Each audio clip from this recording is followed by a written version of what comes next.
वाय Lodhi sir की YouTube channel में। दोस्तों, आज हम आपको बताने वाले हैं मुख्य संविधान संशोधन। हालांकि अब तक कुल 2021 मार्च में हम ये वीडियो अपलोड कर रहे हैं। इसमें अब तक भारतीय संविधान में कुल 104 संविधान संशोधन हो चुके हैं। इसी पर आज का हमारा वीडियो है। दोस्तों, यदि आप हमारे चैनल पर पहली बार विजिट कर रहे हैं तो प्लीज चैनल को सब्सक्राइब कर लें, साथ में बेल आइकन पर भी क्लिक कर दें ताकि नोटिफिकेशन सबसे पहले आपको मिलता रहे।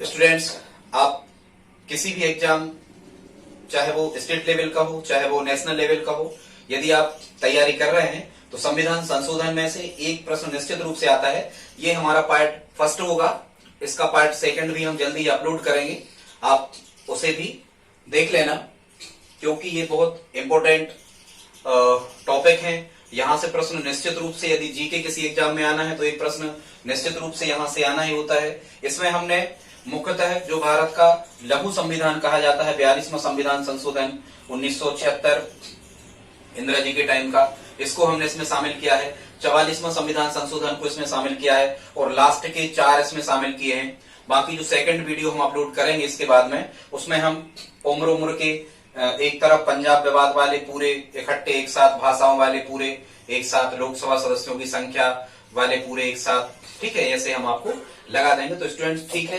देखते हैं संविधान संशोधन। पहले हम जानकारी इकट्ठी कर लेते हैं कि संविधान संशोधन कहलाता क्या है। तो दोस्तों, संविधान में नए प्रावधानों को जोड़ना या पुराने प्रावधानों को हटाना या नए अन्य प्रावधान शामिल करना या उनमें परिवर्तन करना, ये कहलाता है संविधान संशोधन। मुख्यतः अब एक प्रश्न ये बनता है कि भारत में संविधान संशोधन की प्रक्रिया ये किस देश की देन है। भारत में मतलब हम अपने संविधान में ये जो कॉन्स्टिट्यूशनल अमेंडमेंट होते हैं, जो संविधान संशोधन होते हैं, इनको हम किस देश से लाए हैं। तो हमें ये ध्यान रखना है, ये संविधान संशोधन की प्रक्रिया भारत में दक्षिण अफ्रीका की देन है। भारत में संविधान संशोधन की प्रक्रिया किस देश की देन है? साउथ अफ्रीका की देन है, दक्षिण अफ्रीका की देन है। और संविधान संशोधन की जो व्यवस्था है भारतीय संविधान में, इंडियन कॉन्स्टिट्यूशन में, वो कहाँ है? तो संविधान के जो 25 भाग हैं उसमें से भाग 20 और आर्टिकल 368, भाग 20 अनुच्छेद 368 में संविधान संशोधन की व्यवस्था का प्रावधान किया गया है। ध्यान रखना, दक्षिण अफ्रीका से संविधान संशोधन की प्रक्रिया हम लाए भारतीय संविधान में। आर्टिकल 368 भाग 20 में संविधान संशोधन की प्रक्रिया का प्रावधान है। संविधान संशोधन कितने प्रकार से किया जा सकता है? संविधान संशोधन 3 प्रकार से किया जा सकता है। स्टूडेंट्स, ये भी प्रश्न बनता है कभी कभी कि भारत के संविधान में संशोधन कितने प्रकार से किया जा सकता है। तो ध्यान रखना, भारत के संविधान में संशोधन 3 प्रकार से किया जा सकता है। पहला जो प्रकार होता है इसे हम कहते हैं साधारण बहुमत से, ठीक है। अब ये सामान्य मेजोरिटी आपको समझना होगी। साधारण बहुमत क्या कहलाता है स्टूडेंट्स? सामान्य बहुमत का मतलब होता है कि उपस्थित सदन में, मतलब संसद में उपस्थित और मतदान करने वाले सदस्यों की संख्या के 50% से एक अधिक, ये कहलाता है साधारण बहुमत। और ये 3 प्रकार से संविधान संशोधन क्यों होता है, पहले हम इसको समझ लेते हैं। संविधान संशोधन की प्रक्रिया, संविधान बनने की प्रक्रिया हम अलग अलग वीडियो में अपलोड करके आपको पूरी बता देंगे। कुछ फैक्ट ऐसे होते हैं, मतलब कुछ चीजें ऐसी होती हैं जिनको साधारण बहुमत से बदला जाता है, कुछ चीजें ऐसी होती हैं जिनको विशेष बहुमत से बदला जाता है, और कुछ परिवर्तन ऐसे होते हैं जिनको विशेष बहुमत और आधे से अधिक राज्यों की सहमति आवश्यक होती है। ये हम अगली बार कभी आपको समझा देंगे किन विषयों पर कौन सी कंडीशन में संविधान संशोधन किया जा सकता है। स्टूडेंट्स, ये जो विशेष बहुमत होता है, विशेष बहुमत का मतलब ये होता है कि उपस्थित सदस्य और मतदान करने वाले सदस्यों की संख्या के 2/3, ठीक है, 2/3 पार्ट जो है, 2/3 हिस्सा जो है वो उसमें शामिल होना चाहिए। तो ये विशेष बहुमत कहलाता है। और तीसरे प्रकार से संविधान संशोधन होता है विशेष बहुमत और आधे से अधिक राज्य, आधे से अधिक राज्य या आधे से एक अधिक राज्य यदि उस संविधान संशोधन की सिफारिश करते हैं तो संविधान में संशोधन किया जा सकता है। इस प्रकार से 3 प्रकार से होता है। विस्तृत इनके बारे में हम आगे आपको बताएंगे। अब हम कहते हैं संविधान की एक विशेषता, कहते हैं भारत के संविधान की एक विशेषता है, और वो विशेषता है कि भारत का संविधान कठोर संविधान कहलाता है।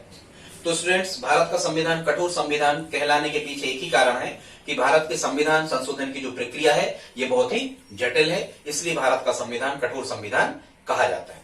ठीक है। कभी यदि आपको प्रश्न आ जाए कि भारत का संविधान कठोर संविधान कहा जाता है क्योंकि, तो आपको यही कहना है कि भारत के संविधान संशोधन की प्रक्रिया बहुत ज्यादा कठिन है, इस कारण से भारत का संविधान कठिन संविधान कहा जाता है या कठोर संविधान कहा जाता है। ठीक है, संविधान संशोधन तो किया जा सकता है, लेकिन एक चीज आपको ध्यान रखना है, संविधान का जो मूल ढांचा है, इस मूल ढांचे में परिवर्तन नहीं किया जा सकता। ठीक है, फिर हम कहते हैं कि संविधान संशोधन कब से लागू माना जाता है, तो एक फैक्ट आप याद रखना, राष्ट्रपति की मंजूरी जिस तारीख को मिल जाती है, राष्ट्रपति के हस्ताक्षर उस बिल पर जिस दिन हो जाते हैं, उसी दिन से संविधान संशोधन मान लिया जाता है। मतलब राष्ट्रपति की मंजूरी मिलने के बाद में संविधान संशोधन की प्रक्रिया पूर्ण हो जाती है, चाहे वो लोकसभा से गया हो, चाहे वो राज्यसभा से गया हो, और दोनों सदनों से पास होना आवश्यक होता है, बता देंगे कभी आगे। अब हम देख लेते हैं स्टूडेंट्स 42वां संविधान संशोधन, और ये हुआ था 1976 में, इंदिरा जी के टाइम पीरियड पर। इंदिरा जी प्राइम मिनिस्टर थी उस समय। 42वां संविधान संशोधन बहुत इंपॉर्टेंट फैक्ट है, सबसे ज्यादा बार एग्जाम में यही पूछा गया है कि इसके अंतर्गत क्या किया गया था। तो 42वां संविधान संशोधन को सबसे पहले तो हम कहते हैं भारत का लघु संविधान, मिनी कॉन्स्टिट्यूशन। भारत का लघु संविधान किस संविधान संशोधन को कहा जाता है, तो आपको ध्यान रखना है 42वां संविधान संशोधन 1976 को लघु संविधान कहा जाता है, जो इंदिरा जी के टाइम पीरियड पर हुआ था, 1976 में हुआ था। ठीक है, इसको लघु संविधान इसलिए कहते हैं क्योंकि इसमें बहुत ज्यादा चेंजेस किए गए थे, बहुत ज्यादा परिवर्तन इसमें किए गए थे। एक ट्रिक हमने यहां लिख रखी है, 42वें मंत्री का कर्तव्य अखंड निरपेक्ष एक समाज है। 42वें मंत्री का कर्तव्य अखंड निरपेक्ष एक समाज है। यदि आप इस ट्रिक को याद कर लेते हो तो ठीक है, नहीं करते हो तो भी ठीक है, आपको याद ये हो जाने वाले हैं। तो हम इनको देखते हैं क्या क्या इसमें परिवर्तन किया गया था। यहां सबसे पहले लिखा है क्या, मंत्री। क्या लिखा है, मंत्री। इसको आपको ये समझना है कि इसमें एक प्रावधान ये किया गया था 42वें संविधान संशोधन में कि राष्ट्रपति जो होगा भारत का, वो मंत्री परिषद के अनुसार कार्य करेगा। मतलब मंत्री परिषद जिन चीजों की सिफारिश करेंगे, राष्ट्रपति वही कार्य करेगा। एक प्रावधान ये इसमें कर दिया गया था। मतलब राष्ट्रपति जी पर अप्रत्यक्ष दबाव किसका रहेगा, मंत्री परिषद का रहेगा। ठीक है, मंत्रिमंडल और मंत्री परिषद दो चीजें होती हैं। मंत्री परिषद विस्तृत चीज है, मंत्रिमंडल संकुचित चीज है। मंत्रिमंडल में केवल कैबिनेट स्तर के मंत्री आते हैं, जबकि मंत्री परिषद में मंत्री, कैबिनेट मंत्री, राज्य मंत्री, उप मंत्री सभी आ जाते हैं। ठीक है, मंत्री परिषद के निर्देश अनुसार कार्य करेगा राष्ट्रपति। एक ये परिवर्तन यहां पर किया गया। फिर यहां अगला लिखा है कर्तव्य, तो 10 मौलिक कर्तव्यों को इसमें शामिल किया गया। 10 मौलिक कर्तव्य जोड़े गए।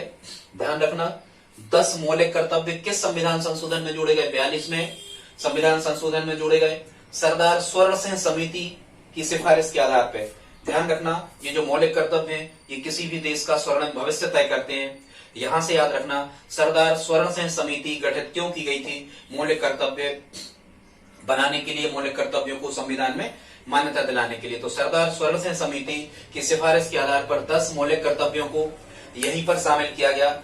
ठीक है, और ये जो मौलिक कर्तव्यों को शामिल किया गया, इनको कहां रखा गया, संविधान के भाग 4 में आर्टिकल 51 का में मौलिक कर्तव्यों को समाहित किया गया। मतलब मौलिक कर्तव्य कहां है, तो संविधान के भाग 4 में है। आप कैसे याद रखोगे, यहां देखो कर्तव्य में 1, 2, 3, 4 अल्फाबेट है, तो भाग 4 में है। और आर्टिकल कितने में है, 51 में है। आर्टिकल कहां है, 51 का में है। वैसे अपन अपना कर्तव्य होता है 51 रुपया का दान करते हैं, ऐसे करके याद कर लेना। आर्टिकल 51 का में, तो मौलिक कर्तव्य कब जोड़े गए, 42वें संविधान संशोधन में। इसके बाद में फिर यहाँ क्या लिखा है, अखंड निरपेक्ष एक समाज है। ये 3 चीजें इसमें और जोड़ी गई। मतलब भारत के संविधान की प्रस्तावना, जो हम भारत के लोग भारत को एक धर्मनिरपेक्ष, ये जो हम पढ़ते हैं, भारत की प्रस्तावना में परिवर्तन किया गया। मतलब संविधान की जो उद्देशिका है या संविधान की जो प्रस्तावना है, इसमें परिवर्तन किया गया। कौन से 3 शब्द जोड़े गए, इसमें 3 नए शब्द जोड़े गए। बहुत इंपॉर्टेंट स्टूडेंट फैक्ट है, आप इसको जरूर तैयार कर लें। 3 शब्द कौन कौन से जोड़े गए, पंथ निरपेक्ष, समाजवादी और अखंडता। या कभी कभी यहां पर धर्मनिरपेक्ष शब्द भी लिख देते हैं स्टूडेंट्स। पंथनिरपेक्ष, धर्मनिरपेक्ष का मतलब एक ही होता है कि भारत के संविधान में किसी भी धर्म को राष्ट्रीय धर्म घोषित नहीं किया गया है। कोई भी व्यक्ति किसी भी धर्म को मानने के लिए स्वतंत्र है। ये कहलाता है पंथनिरपेक्ष या धर्मनिरपेक्षता। फिर समाजवादी शब्द जोड़ा गया, मतलब समाज के सभी वर्गों को समान रूप से लाभ पहुंचाना, समाजवाद निचले स्तर तक के लोगों को लाभ होना चाहिए, ये समाजवाद कहलाता है। फिर अखंडता, मतलब पूरा भारत एक है। तो 3 चीजें आपको याद रखना है, ठीक है। क्या याद रखना है? पंथ निरपेक्षता, समाजवादी व अखंडता। कोई भी शब्द आप याद रख सकते हो, जैसे आपस या असप, कुछ भी, ठीक है।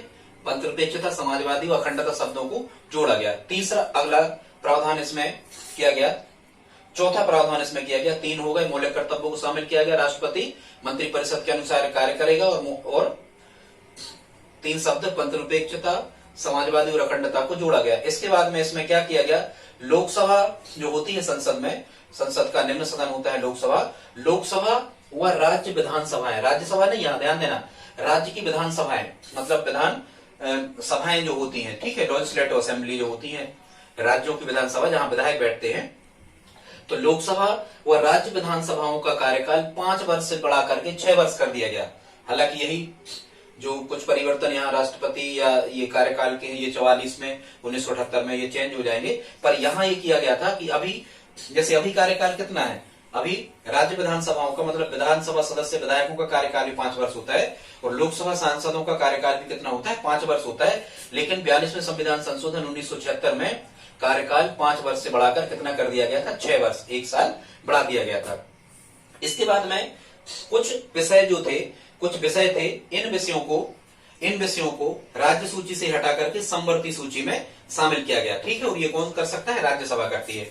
तो कौन कौन से विषय, वन संपदा, वन्य जीव सुरक्षा, शिक्षा, जनसंख्या नियंत्रण व परिवार नियोजन, और बांट तथा माप, ये राज्य सूची से हटा करके कहां रख दिए गए थे स्टूडेंट्स, ये राज्य सूची से हटा करके समवर्ती सूची में रख दिए गए थे। और वर्तमान में समवर्ती सूची में कितने विषय हैं, वर्तमान में समवर्ती सूची में है 52 विषय, ठीक है। तो एक ये परिवर्तन किया गया था। आगे देखते हैं अगला क्या हुआ था, केंद्र सरकार जो है, मतलब दिल्ली में बैठी सरकार जो है, वो किसी भी राज्य में केंद्रीय सुरक्षा बल भेज सकती है। केंद्र सरकार किसी भी राज्य में केंद्रीय सुरक्षा बल को भेज सकती है। ये परिवर्तन उसी में किया गया था। संविधान को न्यायिक परीक्षण से मुक्त किया गया था, मतलब संविधान का न्यायिक परीक्षण नहीं किया जा सकता, उसमें जो कुछ भी है वो सत्य है। एक ये परिवर्तन इसमें किया गया। फिर क्या परिवर्तन किया गया 42वें में, संसद तय करेगी कि कौन सा पद लाभ का पद है और कौन सा पद लाभ का पद नहीं है, ठीक है। मतलब मुख्यतः लाभ का पद जो सरकारी नौकरी करते हैं, सरकारी सेवा में जो लोग हैं, उनको लाभ का पद मुख्यतः कहा जाता है, ठीक है। राज्यपाल या सांसद होना, किसी सदन में या विधायक होना, ये सरकारी लाभ का पद नहीं कहलाता। तो क्या तय किया गया था कि संसद तय करेगी कि कौन सा पद लाभ का पद है और कौन सा पद लाभ का पद नहीं है। आगे देखते हैं, न्यायिक पुनर्विलोकन की शक्ति सीमित की गई। ये न्यायिक, एक चीज ध्यान रखना, न्यायिक पुनर्विलोकन की शक्ति भारत में किसे दी गई है, केवल सुप्रीम कोर्ट या सर्वोच्च न्यायालय के पास में न्यायिक पुनर्विलोकन की शक्ति होती है। ये न्यायिक पुनर्विलोकन का मतलब कहलाता है कि सर्वोच्च न्यायालय ने जो डिसीजन दे दिया है, जो निर्णय दे दिया है किसी भी मामले में, किसी भी मुकदमे में, तो वह पुनः इस पर सुनवाई कर सकता है। ये कहलाता है न्यायिक पुनर्विलोकन। और भारत के संविधान में न्यायिक पुनर्विलोकन की शक्ति केवल किसके पास है, सुप्रीम कोर्ट या सर्वोच्च न्यायालय के पास है। और क्या इसमें परिवर्तन किया गया था, एक परिवर्तन इसमें किया गया था, लोकसभा और राज्यसभा की जो सीटों की जो संख्या है, ये 2001 तक, मतलब इसमें परिवर्तन नहीं किया जाएगा। और ये किस जनसंख्या के आधार पर तय की जाएगी, 1971। लोकसभा और राज्यसभा की सीटों की जो संख्या होगी वो 2001 तक 1971 की जनगणना के आधार पर रखी जाएगी। तो इस प्रकार से और भी परिवर्तन किए गए थे। पर स्टूडेंट्स जो एग्जाम रिलेटिव हैं, जो परीक्षा की दृष्टि से महत्वपूर्ण है, ऐसे 10 अमेंडमेंट, 10 संशोधन हमने यहाँ पर आपको बताने का प्रयास किया है। आगे अब हम देखते हैं, अगला है 44वां संविधान संशोधन। और ये 44वां संविधान संशोधन हुआ था कब, 1978 में। कब हुआ था, 1978 में हुआ था। और 1978 में जो देश के प्रधानमंत्री थे वो कौन थे, नेहरू जी, ठीक है। इसमें हमने 42वां को लिया है, 44वां को लिया है, और 100वां, 101वां, 102, 103 और 104। और अब तक टोटल कितने हो चुके हैं, 104 संविधान संशोधन हो चुके हैं और टोटल जो संविधान संशोधन विधेयक संविधान संशोधन जो विधेयक मतलब जो बिल है वो कितने हैं, वो 126 है। कभी यदि आपसे पूछा जाए कि कुल संविधान संशोधन जो बिल लाए गए हैं वो बिल कितने हैं, तो बिलों की संख्या 126 है। टोटल संविधान 2020 तक संविधान संशोधन कितने किए गए हैं, 104 संविधान संशोधन किए गए। अब हम देख लेते हैं 44वां संविधान संशोधन 1978 में किया गया था और इस समय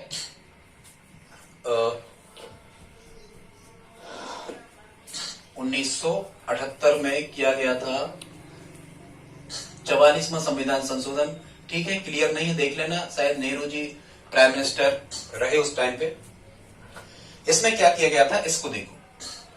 44वें संविधान संशोधन में सबसे पहले तो यहां तक 44वां संविधान संशोधन 1978 तक भारतीय संविधान में 7 मौलिक अधिकार होते थे, 7 मूल अधिकार होते थे। तो इसमें क्या कर दिया गया, संपत्ति के मौलिक अधिकार को समाप्त कर दिया गया। उस संपत्ति के मौलिक अधिकार को समाप्त करके इसे क्या बना दिया गया, कानूनी अधिकार बना दिया गया। इसका मतलब क्या होता है कि कोई भी व्यक्ति अनिश्चित रूप से संपत्ति अपने पास नहीं रख सकता, उसे सरकार को रिकॉर्ड देना होता है कि यह संपत्ति संबंधित व्यक्ति ने कहां से अर्जित की। ठीक है, इसके पहले संपत्ति आप रख सकते थे, तो संपत्ति के मूल अधिकार को समाप्त कर दिया गया और इसे कानूनी अधिकार के रूप में रख लिया गया। और इस प्रकार से 7 जो मौलिक अधिकार थे उनकी संख्या बचकर घटकर कितनी रह गई, 6 रह गई। और आज 2021 तक इनकी संख्या कितनी है स्टूडेंट्स, 6 ही है। ठीक, फिर क्या किया गया, एक परिवर्तन और किया गया, जैसा कि हमने आपको बताया था 42वें संविधान संशोधन में क्या बताया था कि लोकसभा और राज्य विधानसभाओं की सदस्यों की जो कार्यकाल था वो 6 वर्ष कर दिया गया था 5 से बढ़ाकर। वो यहाँ 44वें संविधान संशोधन में यह कार्यकाल पुनः 5 वर्ष कर दिया गया और आज तक ये कार्यकाल इनका 5 वर्ष ही है, तब से लगा के अब तक इसमें परिवर्तन नहीं हुआ, 1978 से लगा के। फिर राष्ट्रपति को यह अधिकार दिया गया कि वह मंत्रिमंडल की सलाह मानने के लिए बाध्य नहीं है। राष्ट्रपति को यह अधिकार दिया गया, राष्ट्रपति यदि चाहे तो उनके परामर्श को एक बार वापस लौटा सकता है, लेकिन यदि मंत्रिमंडल फिर वह उसी परामर्श को फिर राष्ट्रपति के पास भेज देते तो राष्ट्रपति मानने के लिए विवश होगा। ये प्रावधान भी इसमें किया गया। और क्या परिवर्तन किया गया इसमें, राष्ट्रीय आपातकाल की घोषणा राष्ट्रपति मंत्रिमंडल की लिखित सिफारिश पर लागू करेगा। राष्ट्रीय आपातकाल जो होता है, राष्ट्रीय आपातकाल मतलब आर्टिकल 352, राष्ट्रीय आपातकाल नेशनल इमरजेंसी जो होगी, राष्ट्रपति शासन अलग होता है 356 में लगता है वो, ये राष्ट्रीय आपातकाल 352 अनुच्छेद में लगता है संविधान में। तो क्या तय किया गया कि राष्ट्रीय आपातकाल की घोषणा राष्ट्रपति मंत्रिमंडल की लिखित सिफारिश पर करेगा। यदि मंत्रिमंडल अनुमति देता है राष्ट्रपति को, तभी राष्ट्रपति नेशनल इमरजेंसी राष्ट्रीय आपातकाल लगा सकते हैं, अन्यथा नहीं लगा सकते। ये भी तय किया गया 44वें संविधान संशोधन में। और क्या परिवर्तन किया गया, आर्टिकल 352 में एक परिवर्तन किया गया, आंतरिक अशांति के स्थान पर, क्योंकि इसको परिभाषित करना कठिन है कि आंतरिक अशांति क्या है, देश के लोगों में कैसे अशांति फैल गई। आंतरिक अशांति शब्द को हटा करके क्या कर दिया गया, यहाँ सशस्त्र विद्रोह इंदिरा जी ने लगवा दिया था, तो उसके बाद में ये यहाँ परिवर्तन कर दिया गया। क्या कर दिया गया आर्टिकल 352 में कि आंतरिक अशांति के स्थान पर सशस्त्र विद्रोह शब्द लिखा गया। मतलब देश में जब सशस्त्र विद्रोह, लोग औजार हथियार लेके यदि एक दूसरे को मारने पीटने पर उतारू हो जाएं, तब वो सशस्त्र विद्रोह कहलाएगा, तभी राष्ट्रीय आपातकाल की घोषणा की जा सकती है। तो आंतरिक अशांति को हटा करके उसके स्थान पे क्या कर दिया गया, सशस्त्र विद्रोह। 44वें संविधान संशोधन 1978 में। ठीक है स्टूडेंट्स, अब हम देख लेते हैं कुछ खास, ये बहुत इंपॉर्टेंट है, यहीं से प्रश्न बन रहे हैं। अभी एनटीपीसी के एग्जाम चल रहे हैं, यहां से 100 से लगा के 104 तक में प्रत्येक सेट में 2-2, 3-3 क्वेश्चन डले। ठीक है, देखिए हमने तो 100वां जो संविधान संशोधन था, ध्यान से सुनना, 100वां संविधान संशोधन हुआ 2016 में और ये क्या था, भारत और बांग्लादेश के बीच में कुछ क्षेत्रों का आदान प्रदान किया गया। भारत और बांग्लादेश में कुछ क्षेत्रों का आदान प्रदान किया गया, मतलब कुछ भूमि भारत ने बांग्लादेश को दे दी और बांग्लादेश ने कुछ भूमि भारत को दे दी। हालांकि भारत ने ज्यादा भूमि दी, बांग्लादेश ने कम भूमि दी, लेकिन सरकारों में मतभेद नहीं रहा और उनमें सामंजस्य बना रहा। तो ये संविधान 100वां संविधान संशोधन था 2016 में, जो भारत और बांग्लादेश के बीच में भूमि की लेन देन से संबंधित था। अब कैसे आप इसको याद रखोगे? आप ऐसे याद रखोगे कि अरे यार तुम ज्यादा 16 न करो, ज्यादा 16 न करो, तुम बहुत बड़े आदमी हो, 100 एकड़ जमीन के मालिक हो। तो 100 एकड़ जमीन अपन कहने लगातार उनके तो 100 एकड़ जमीन है। यहां से याद रखना कि 100वां संविधान संशोधन जमीन से संबंधित था। ज्यादा 16 न करो, 100 एकड़ जमीन मतलब 2016 में हुआ। अब आप समझ रहे होगे, यहीं से प्रश्न आता है। और ये कहां परिवर्तन किया गया? एक चीज और रह गई, अनुच्छेद भारतीय संविधान के अनुसूची 1 में परिवर्तन किया गया। अनुच्छेद नहीं, अनुसूची 1 में परिवर्तन किया गया। ठीक है, भारतीय संविधान की शेड्यूल नंबर 1 अनुसूची जो 1 है वो क्या कहती है स्टूडेंट्स? अनुसूची 1 में भारत को ही परिभाषित किया गया है। अब वर्तमान में अनुसूची 1 में क्या लिखा होगा, ये हम मार्च 2021 में वीडियो अपलोड कर रहे हैं। तो वर्तमान में अनुसूची 1 में भारत की अनुसूची, संविधान की अनुसूची 1 में क्या लिखा होगा? उसमें लिखा होगा कि भारत 28 राज्य और 8 केंद्र शासित प्रदेशों का संघ होगा। अनुसूची 1 में भारत को परिभाषित किया गया है कि भारत क्या है। ठीक है, तो समय समय पे इसमें परिवर्तन होते रहते हैं, जैसे राज्यों की संख्या बढ़ जाती है। वर्तमान में 28 राज्य और 8 केंद्र शासित प्रदेशों का संघ होगा, ऐसा अनुसूची 1 में लिखा है। तो अनुसूची 1 में परिवर्तन किया गया है क्योंकि राज्यों की सीमाएं यहां से वहां कुछ हुई हैं। ठीक है, अब हम देख लेते हैं 101वां संविधान संशोधन। 101वां संविधान संशोधन भी 2016 में किया गया था। और 101वां जो संविधान संशोधन था ये था स्टूडेंट्स जीएसटी से संबंधित। गवर्नमेंट ने, केंद्र सरकार ने जीएसटी लागू की थी। और ये जो जीएसटी होती है ये गुड्स एंड सर्विस टैक्स कहलाता है। बहुत से प्रकार के अप्रत्यक्ष करों को इकट्ठा कर दिया गया था, गुड्स एंड सर्विस टैक्स कहलाता है। जीएसटी वस्तु एवं सेवा कर, इसको लागू किया था 2016 में। ऐसा याद रखना। कैसे याद रखोगे कि जब से सरकार ने ये जीएसटी लागू किया तो मूल रूप से याद करने की दृष्टि से आप ऐसा याद रखना कि पहले जो वस्तु 100 रुपया की आती थी, अब सरकार ने जीएसटी लगा दिया, 1 रुपया जीएसटी लगा दिया मान के चलो, तो कोई वस्तु कितने की मिलने लगी? 101 की मिलने लगी। इस तरीका से आप 101 को याद रख सकते हो कि जो वस्तु 100 की मिल रही थी वो कितने की मिलने लगी? अब 1 रुपया जीएसटी, तो 101 रुपया की। तो ये 101वां संविधान संशोधन 2016 में GST goods and service tax से रिलेट होता। इसमें सीधे के सीधे 9 अनुच्छेदों में परिवर्तन किया गया था। और ये जो बिल था, ये बिल था 122वां विधेयक था। कौन सा विधेयक था? 122वां विधेयक था स्टूडेंट्स। विधेयक को अपन बिल भी कहते हैं। जब बिल सबसे पहले लोकसभा या राज्यसभा में बिल लाया जाता है, जब उस बिल को लोकसभा और राज्यसभा से जो पास हो जाता है तो राष्ट्रपति महोदय के यहाँ जाता है। जब राष्ट्रपति उस बिल या विधेयक पर साइन कर देते हैं तो वही बिल या विधेयक एक्ट कहलाता है, अधिनियम कहलाने लगता है। चीज याद रखना, शुरू में बिल लाया जाता है, जब वह बिल लोकसभा राज्यसभा राष्ट्रपति महोदय से पास हो जाता है तो वही बिल एक्ट या अधिनियम कहलाने लगता है, फिर वह बिल कानून का रूप दे लेता है। तो ये बिल कौन सा था? 122वां बिल था। कौन सा? जीएसटी वाला। ठीक है, जो 2-2 नंबर के काम कर रहे थे वो फिर 2-2 नंबर के काम, 2 नंबर के काम, 2-2 नंबर के काम नहीं कर पा रहे होंगे व्यापारी वगैरह। ठीक है, क्योंकि जीएसटी देने से उन्हें एक्स्ट्रा लोड पड़ा।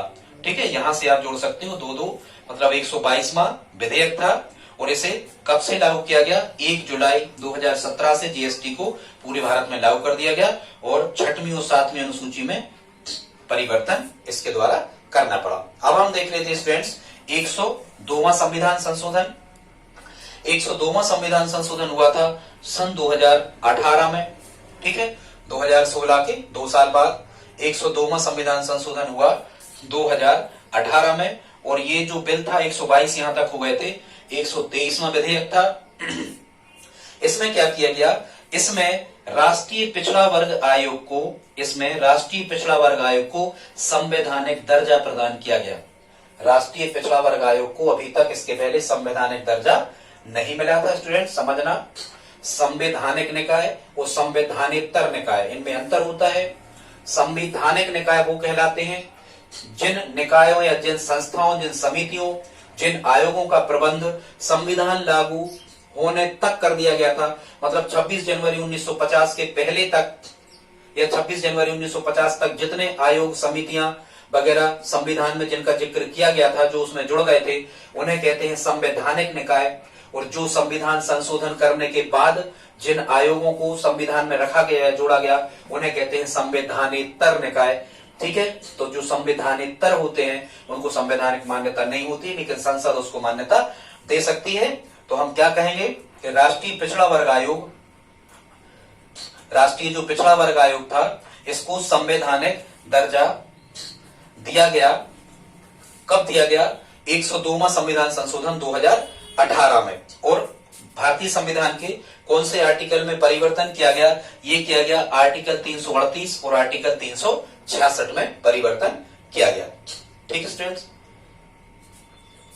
बाद में देखेंगे। इसके बाद में हम देखते हैं 103वां संविधान संशोधन। और 103वां जो संविधान संशोधन था, ये 123वां बिल यहां तक हो गया था। 103, देखो यहां आपको क्या करना है, यदि यहां 2 लिखे हैं, यदि यहां कितने लिखे हैं, देखो 101 लास्ट में जोड़ लेना। यदि संविधान संशोधन 101 है तो बिल में लास्ट में 2 आ रहा है, मतलब 122। ठीक, यदि यहां 102 है तो बिल में लास्ट में 3 आ रहा है, माने 123 आ रहा है। ठीक, और यदि यहां 103 है तो यहां तक 100 कितने आ रहा है? 104 आ रहा है। माने 103वां संविधान संशोधन जो किया गया था, ये 24वां विधेयक था। और ये कब किया गया? 103वां 2019 में। ध्यान रखना 3 भी विषम संख्या है और 9 भी विषम संख्या है।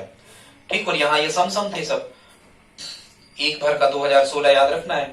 तो 103वां संविधान संशोधन 124वां विधेयक था, 2019 में किया गया। इसमें क्या कहा गया, कौन सा परिवर्तन किया गया? आर्थिक रूप से पिछड़े जो सामान्य वर्ग के लोग हैं, आर्थिक रूप से मतलब जिनकी इकोनॉमिक कंडीशन अच्छी नहीं है, ठीक है, ऐसे आर्थिक रूप से पिछड़े सामान्य वर्ग के लोगों को शैक्षणिक संस्थाओं, मतलब स्कूल कॉलेजेस जो होते हैं, शैक्षणिक संस्थाओं तथा नियुक्ति सरकारी नौकरियों में 10% आरक्षण दे दिया गया सरकार द्वारा। आर्थिक रूप से पिछड़े सामान्य वर्ग के लोगों के लिए, आर्थिक रूप से पिछड़े सामान्य वर्ग के लोगों के लिए शैक्षणिक संस्थाओं तथा सरकारी नौकरियों में 10% आरक्षण दे दिया गया। 103वां संविधान संशोधन 2019।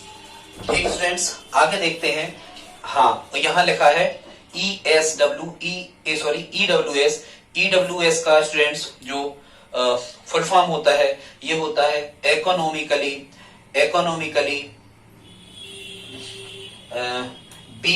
Week section, economically weak section, ऐसा हम इसको कह सकते हैं। आर्थिक रूप से पिछड़े जो सामान्य वर्ग के लोग हैं उनके लिए 103वां संविधान संशोधन किया गया। याद रखना, कैसे इसको याद रखोगे? सामान में जोड़ लेना, सामान वर्ग, समान नहीं लिखना। आप इसको यदि ऐसा कहे तो स्टूडेंट्स सामान वर्ग, तो आपको याद हो जाएगा सा में एक वर्ण है, मा में एक वर्ण है और ना में एक वर्ण, 3 है, तो 103वां होगा सामान वर्ग।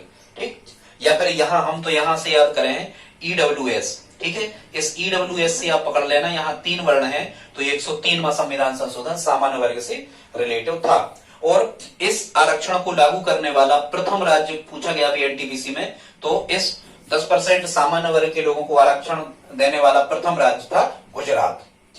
आगे हम देखते हैं, ये अंतिम संविधान संशोधन है 104वां संविधान संशोधन। इसमें क्या किया गया 104वां संविधान संशोधन, ये 104वां संविधान संशोधन किया गया 2020 में। देखो जरा नीचे का दिख रहा, रख दो उसको। 104वां संविधान संशोधन कब किया गया? 2020 में किया गया। इसमें और ये मतलब क्या था ये संविधान संशोधन, इसको देख लेते हैं, क्योंकि ये हमें ज्यादा पढ़ना है। ये अंतिम संविधान संशोधन है तो इसमें ज्यादा डाटा एग्जाम में पूछे जा रहे हैं। अभी रेलवे के एग्जाम चल रहे हैं, एनटीपीसी में यहाँ से बिल्कुल प्रश्न पूछे गए, सबसे ज्यादा 104वां संविधान संशोधन से पूछे गए। इसमें क्या किया था, विधेयक या बिल पेश किसने किया संसद में? तो कानून व न्याय मंत्री श्री रविशंकर प्रसाद जी द्वारा ये बिल पेश किया गया। इस बिल को सबसे पहले पेश किया गया कहां? लोकसभा में 10 दिसंबर 2019 को, लोकसभा में 10 दिसंबर 2019 को, और राज्यसभा में से पेश किया गया 12 दिसंबर 2019 को। चूंकि ये दोनों जगह से पास हो गया इसलिए तो संशोधन संभव हो पाया। इसमें क्या प्रावधान किया गया, तो चीजें आप ध्यान रखना, किसने पेश किया? कानून और न्याय मंत्री श्री रविशंकर प्रसाद जी। ने ये कौन सा बिल था, 126वां संविधान संशोधन विधेयक था या बिल था, ध्यान रखना कौन सा था, 126वां। 125वां कैंसिल हो गया था, तो 124 के बाद सीधे आ गए अपन 126। याद रखना 104 भी सम है, 126 भी सम है। कभी पूछा जाएगा कि 104वां संविधान संशोधन के लिए कौन से नंबर का बिल आया गया, तो 126वां संविधान संशोधन बिल था या विधेयक था, उसी को विधेयक कहते, बिल कहते। ठीक है, तो इसमें क्या प्रावधान किया गया, इसको हम देख लेते हैं। इसमें यह प्रावधान किया गया कि लोकसभा और राज्य विधानसभाओं में SC ST का जो आरक्षण था, मतलब अनुसूचित जाति और अनुसूचित जनजाति, शेड्यूल कास्ट और शेड्यूल ट्राइब, इनका जो आरक्षण था ये 25 जनवरी 2030 तक बढ़ा दिया गया। 25 जनवरी 2030 तक SC ST का आरक्षण लोकसभा में बढ़ा दिया गया। ज्यों का त्यों, मतलब 2030 तक जो विधान लोकसभा चुनाव होंगे इसमें SC ST के लिए आरक्षण दिया जाएगा। ठीक है, और इसमें क्या किया गया, और इसमें किया गया कि लोकसभा में जो आंग्ल इंडियन मूल के, लोकसभा में जो आंग्ल इंडियन मूल के 2 सांसद होते थे, आंग्ल इंडियन मूल के अपन कहते हैं, आंग्ल इंडियन मूल के 2 सांसदों को नियुक्त करने का अधिकार 2020 के पहले किसे था, राष्ट्रपति जी को था। लेकिन अब वो भारतीय संसद ने वो प्रावधान समाप्त कर दिया, क्योंकि अब भारत में आंग्ल इंडियन मूल के ज्यादा व्यक्ति बचे नहीं है 2011 की जनगणना के अनुसार, इसलिए ये प्रावधान भारत की सरकार ने समाप्त कर दिया गया। तो अब ध्यान रखना 2020 के बाद से इस प्रावधान या इस संशोधन 104वां संविधान संशोधन के बाद से अब आंग्ल इंडियन मूल के जो 2 सांसदों को राष्ट्रपति महोदय नियुक्त करते थे, ठीक है, उनकी नियुक्ति अब लोकसभा में नहीं हो पाएगी। ठीक है, अब उनकी नियुक्ति लोकसभा में नहीं हो पाएगी। और एक चीज और ध्यान रखना कि एक प्रावधान और था कि राज्य विधानसभाएं जो होती हैं राज्यों की, राज्य विधानसभाओं में राज्यपाल महोदय आंग्ल इंडियन मूल के एक विधायक को नियुक्त करते थे यदि वो चुन के नहीं आते थे। तो ये प्रावधान भी अब समाप्त हो गया। अब नहीं करेंगे, ना राज्यपाल विधायकों को मनोनीत करेंगे वहां, ना राष्ट्रपति महोदय लोकसभा सांसदों को मनोनीत अब नहीं कर पाएंगे। 2020 से ये प्रावधान 104वां संविधान संशोधन में स्टूडेंट्स ये समाप्त कर दिया गया। और जब ये समाप्त किया गया तो आर्टिकल 334 में परिवर्तन कर दिया गया। 334 में था ये पहले। ठीक है, तो हमें लगता है इतना ही पर्याप्त है। एक वीडियो हम इसके बाद और अपलोड करेंगे जिसमें कुछ खास संविधान संशोधन रह गए हैं, उनको भी हम अपलोड करेंगे। स्टूडेंट्स, यदि आज का वीडियो आपको अच्छा लगा हो तो प्लीज आप कमेंट जरूर करें। यदि आप पूरा वीडियो देख रहे हैं तो कमेंट करके हमें बताएं, हमारा उत्साहवर्धन होता है। आप हमें कमेंट करके बताएं कि आप और अन्य विषय में हमसे कौन सा टॉपिक पढ़ना चाहते हैं। हम निश्चित रूप से वो टॉपिक 2 से 3 दिन के अंतर्गत आपको उपलब्ध करवा देंगे। लाइक कर दें। धन्यवाद।